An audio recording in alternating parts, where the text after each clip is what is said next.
Gracias, presidente. Muy buenas tardes para quienes están siguiendo la transmisión de la sesión, para los funcionarios de PM, en especial para el señor gerente, para la comunidad y también para los empresarios afectados por la PETAR. ¿Están viendo mi pantalla?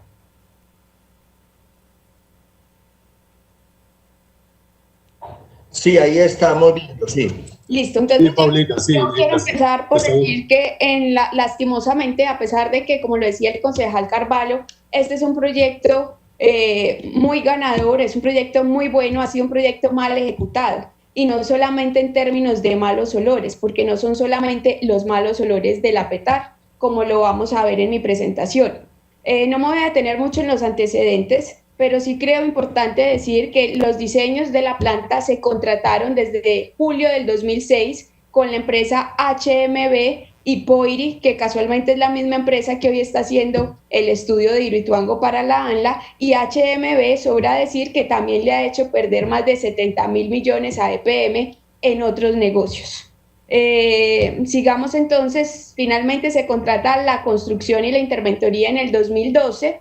Se incumplen los plazos previstos inicialmente porque la planta debía entrar a operar en septiembre de 2015 y en febrero de 2019 nos aumentan la tarifa a todos los habitantes del Valle de Aburrá porque supuestamente entró a operar la planta. Entonces,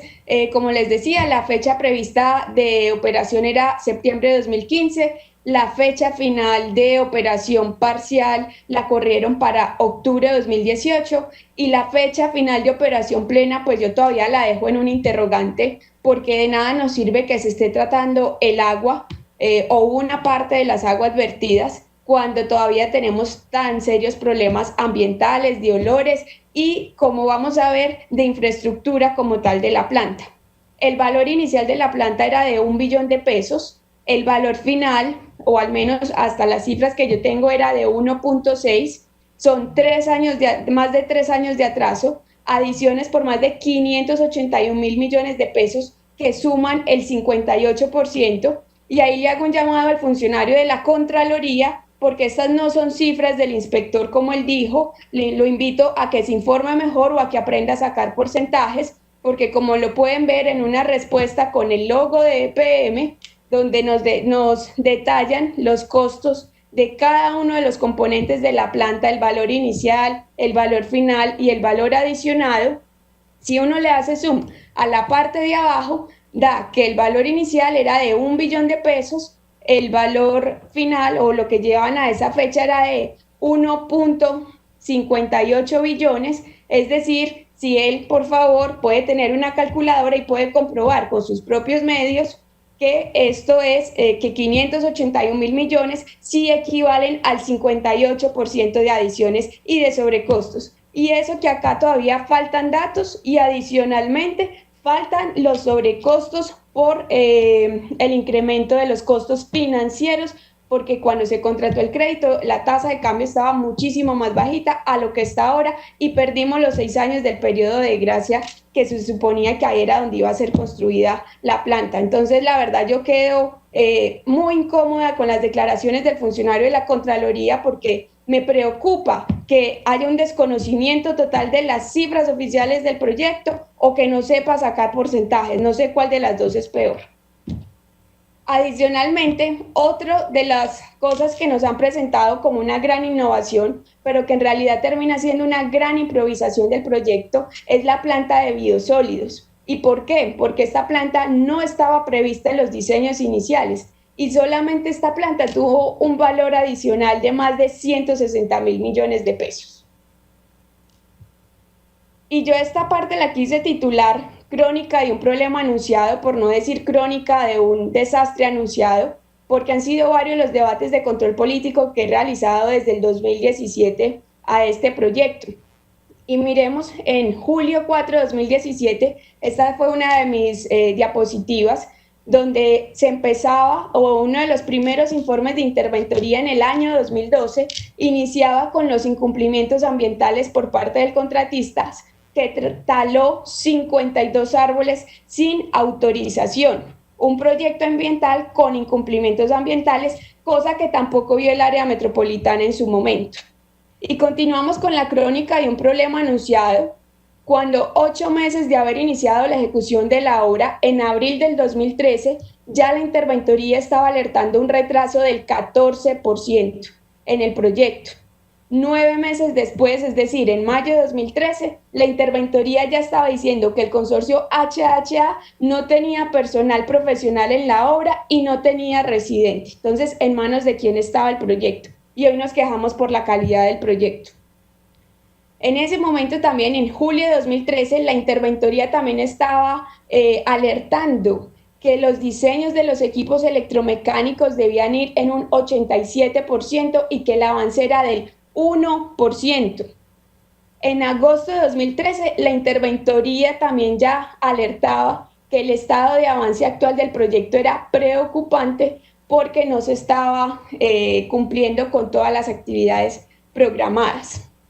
Continuamos con la crónica de un problema anunciado, donde en noviembre de 2013 la interventoría también estaba diciendo que el consorcio estaba trabajando con un plan maestro de trabajo que no había sido autorizado y adicionalmente en mayo de 2015, es decir, casi 2 años después o año y medio después, todavía el consorcio seguía trabajando con un plan maestro de trabajo no aprobado por la interventoría ni por Aguas Nacionales, cosa que también estaba en el relato de los diferentes informes de la Contraloría, ente que tampoco ha procedido como se debía.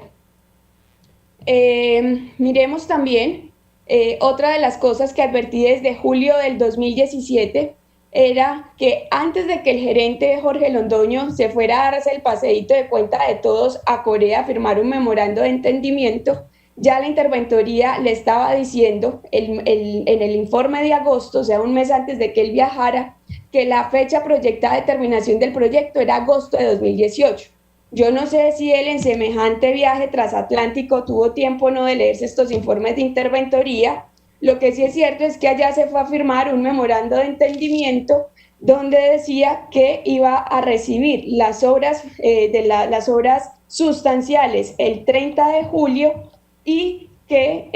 empezaba el periodo de operación el 31 de julio de 2017, es decir, no correspondía lo que él estaba firmando con lo que ya le había advertido la interventoría. Por eso, doctor Álvaro, yo he sido muy insistente con usted en que ponga mucho cuidado con algunos pocos funcionarios que hay en EPM que no le han hecho bien a la empresa y que hacen que los gerentes cometan este tipo de irregularidades. ¿Y saben qué pasó después de que el doctor Londoño se dio el paseíto por Corea? El porcentaje del rendimiento promedio disminuyó un 43%, el promedio semanal del rendimiento del proyecto, después de que se firmó el memorando de entendimiento y fue otro de los plazos que incumplieron. Finalmente, también en ese debate insistí en que había que poner mucho cuidado con los antecedentes que tenían estas empresas, porque eran empresas que habían estado involucradas en diferentes escándalos de corrupción en España, en Corea y hasta en Ecuador, y que nos teníamos que cuidar, pero en su momento nadie me hizo caso. En julio 25 de 2019, continúo con la crónica de un problema anunciado, hice mi segundo debate de control político a este proyecto, donde encontré cosas tan preocupantes como que las conclusiones de los informes que se le enviaban al BID, que es quien prestó los recursos para desarrollar el proyecto, mencionaban dentro de los problemas que habían encontrado en el proyecto la discontinuidad operativa de algunos sistemas de los procesos de tratamiento. También mencionaban las no conformidades de calidad. Mencionaba también que un considerable número de defectos. Y dentro de los riesgos también enunciaban la desviación en las especificaciones técnicas. Y cuando uno miraba los informes de interventoría de junio de 2019, también la interventoría estaba advirtiendo sobre el gran número de defectos que tenía el proyecto, que no se ajustaban además a las especificaciones técnicas y a la normativa vigente, y que eso también lo calificaban como un riesgo alto e incluso extremo. Y en ese mismo momento también siendo insistente en que cuáles eran las acciones que había tomado EPM frente a tantos incumplimientos y frente a tantos informes de interventoría que evidenciaban tantas irregularidades. Mi sorpresa fue que me encontré con el acta de modificación bilateral número 20 de julio 28 de 2016, donde, presidente, le pido 5 minutos, por favor, donde el EPM le daba la posibilidad al consorcio HHA de ser el primero en presentar sus controversias ante la Comisión de Resolución de Controversias. Es decir, EPM renunció al derecho legítimo que tenía de presentar controversias amparado en todas las irregularidades que ya había advertido la interventoría. Y cuando yo pregunté si posteriormente EPM iba a presentar otro tipo de controversias, la respuesta es que la comisión solo podía resolver 3 controversias y después se agotaba. Es así como nos damos cuenta que EPM perdió este proceso y, como lo dijo el doctor Fernando Ojalvo, en la comisión de empalme en enero de este año en el Consejo, EPM fue condenado a pagarle al consorcio $65 millones. Entonces, para el funcionario de la Contraloría que decía que los sobrecostos no llegaban a tanto, tenía toda la razón, no llegaban al 58, llegan a muchísimo más si uno además también incluye esta plata. ¿Y quiénes finalmente terminamos pagando todo esto? Pues los ciudadanos con las tarifas de servicios públicos, porque también desde julio del año pasado había mostrado que las tarifas de alcantarillado nos las habían subido en febrero de 2019 en un 15.68%, a pesar de que la planta no estaba funcionando en su totalidad. Y si miramos la capacidad media de diseño, que como lo ha dicho EPM es de 5 mililitros por segundo, miramos que durante el 2019 nos aumentaron la tarifa, pero que en ningún momento, en ninguno de esos meses, estuvo siquiera en la capacidad media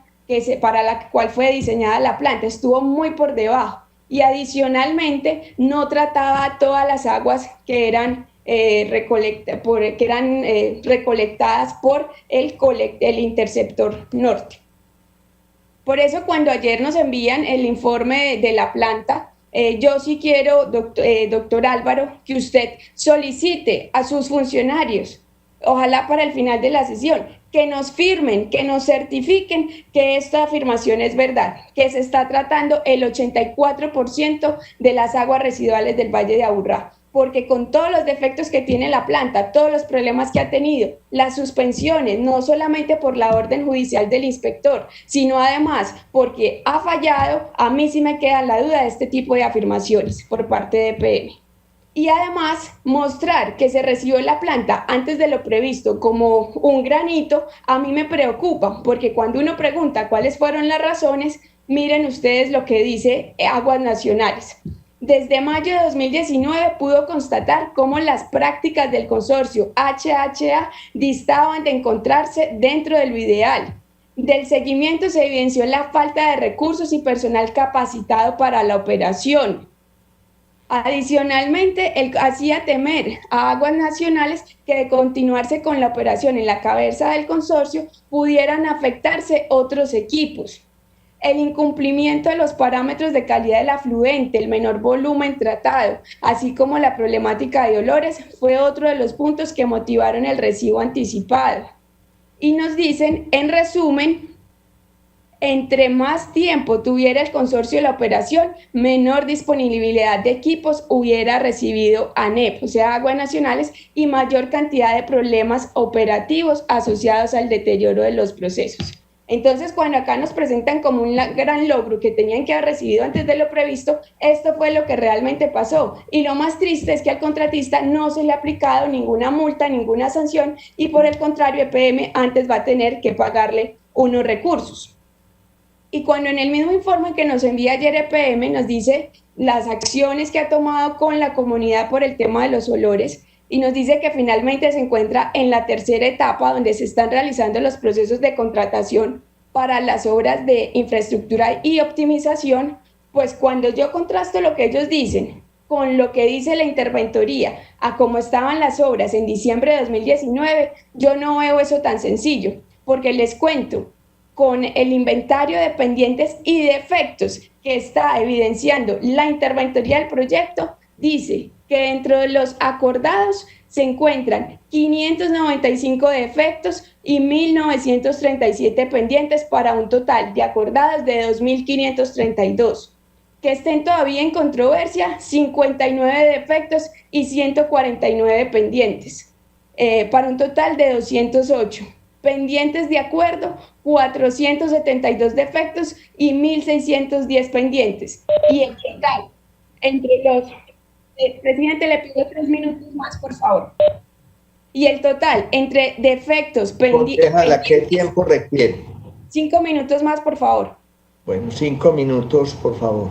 Y el total entre pendientes y defectos son 4.822. Entonces, cuando EPM minimiza diciendo que es que están en la tercera etapa y que solo falta hacer unos procesos de contratación y además le echa la culpa al COVID y que por eso no ha podido importar ni nada, no, estas son las razones reales. Por eso, doctor Álvaro, yo le insisto, usted debe ser muy cuidadoso con algunos personajes que están al interior de la empresa, que no están al servicio de los intereses ni de la empresa ni de la comunidad. Cuando uno pregunta también cuál ha sido el impacto ambiental de los múltiples atrasos, lo que nos responde PM desde febrero de 2018 es que el desplazamiento de la fecha de entrada en operación de la Petar Aguas Claras en septiembre de 2015 no ha generado daños ambientales a los adicionales existentes antes de su construcción. Es decir, 3 años más de descargas de aguas residuales al río no causaron ningún daño ambiental, o eso no se considera daño ambiental. Y lo peor es lo que nos dicen también más abajo, y es que como el río ya prácticamente estaba contaminado, pues entonces qué importa que esto se siga atrasando, porque igual ya el río estaba contaminado y entonces sigamos virtiendo el agua sin tratarla.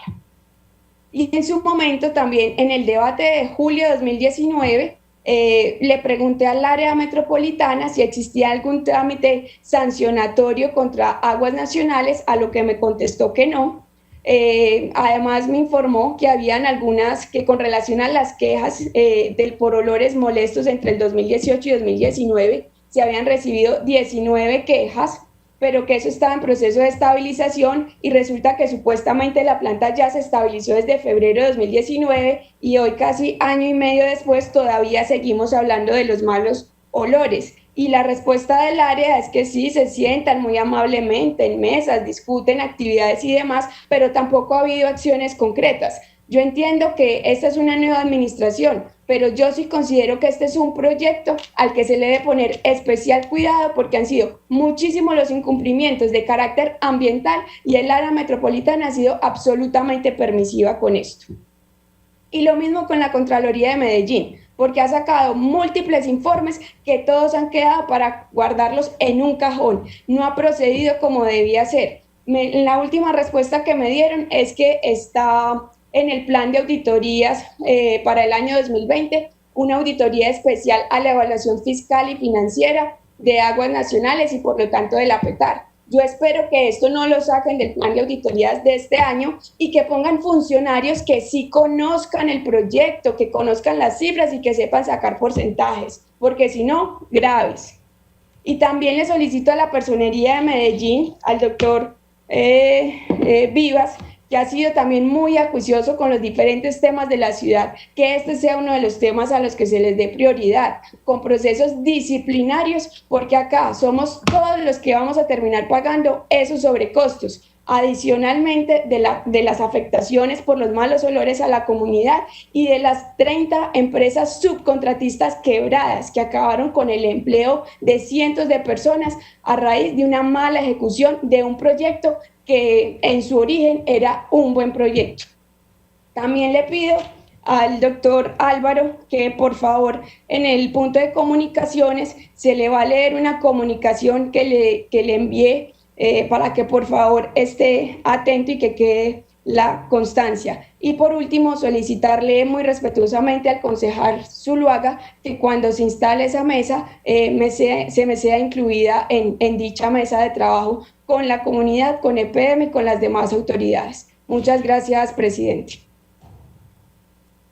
Yo siempre en mi presentación, si se fijan y demás en el acta, yo hablé de adiciones. Yo no estoy confundiendo adiciones con sobrecostos. Entonces, los que quieren seguir defendiendo y no les parezca escandaloso que esto tenga adiciones por más de 581 millones, no traten de decir que es que yo técnicamente no sé cuál es la diferencia, porque la tengo muy clara y de hecho, si se fijan, en mi presentación y en el acta hablé de adiciones y también ha tenido sobrecostos del proyecto. Primero. Segundo, tampoco puede coger carrera que quienes visibilizamos los errores que se cometen al interior de PM, por unos pocos, porque yo valoro muchísimo los trabajadores y el rigor técnico y la responsabilidad de la mayoría de los funcionarios de la empresa, somos los que cometemos los errores o estamos en contra de la empresa o la estamos atacando. Entonces acá tenemos que jugar simplemente al tape, tape y tape y dejar que los ciudadanos sigamos asumiendo los sobrecostos de todos los proyectos que ha construido PM en los últimos años, vía tarifas de servicios públicos, porque entonces eso es atacar la empresa, y no, porque quiero EPM y porque la defiendo, es que tengo que seguir visibilizando este tipo de equivocaciones para que no sigan pasando y se tomen los correctivos.